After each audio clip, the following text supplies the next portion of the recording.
Hi, it's me again with Corel Draw Tips and Tricks, and I just did a couple videos on the parallel dimension tool that I use all the time, and I thought I'd go ahead and add this in. It's not that big a deal. But when you're clicked on your arrow, some of these boxes come up, and we just got through talking about the dynamic.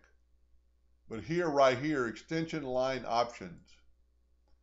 I want the distance from the object 1 inch away from here to here.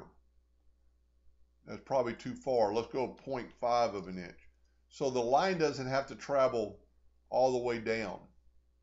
Now it's the same thing with, so we're starting here now, but it's the same thing the other way. Extension overhang. See right here, it's just not even hung. Let's go 1/2 of an inch, and it brings that blue line up. See the little bit of difference? So that's not that big a deal, but if you were drawing something and had something in the way here and you didn't want these blue lines and on and it's pretty cool. I've never really used it, but I thought I'd pass that on. Anyway, hope that helped a little bit. Thank you for watching.